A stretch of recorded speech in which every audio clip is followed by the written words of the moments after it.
Civilian life in ancient Egypt was very active.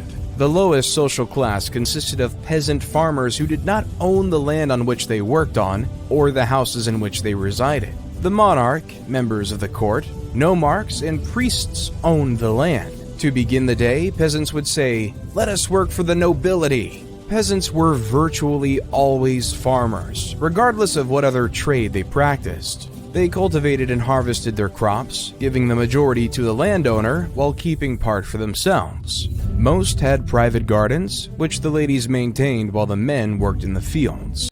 These peasants were also part of the workforce that erected Egypt's pyramids and other monuments. When the Nile River's banks overflowed, farming became difficult, and the men and women went to work on the king's projects. This labor was always rewarded, and no literary or physical evidence supports the assertion that any of Egypt's major monuments were erected by slave labor. Work building monuments like the pyramid and associated burial complexes, temples, and obelisks provided the peasantry with the sole possibility of upward mobility. Skilled carpenters could make a fortune by making tables, desks, chairs, beds, and storage chests, while painters were needed to decorate upper-class dwellings, castles, tombs, and monuments.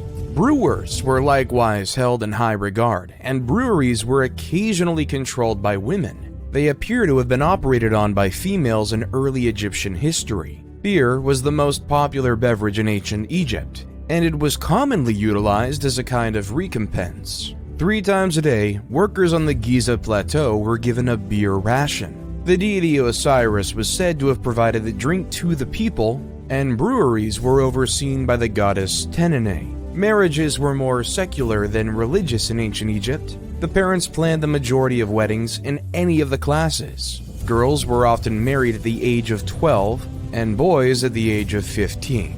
Royal offspring were frequently promised to foreign monarchs as babies to seal treaties. The ancient Egyptians' lives were not all labor. They found plenty of time to have fun by participating in sports, board games, and other activities. Hockey, handball, archery, swimming, tug-of-war, gymnastics, rowing, and a sport known as water jousting, which was a sea battle played in small boats on the Nile River in which a jouster tried to knock the other out of his boat, while the second team member maneuvered the craft, were all ancient Egyptian sports.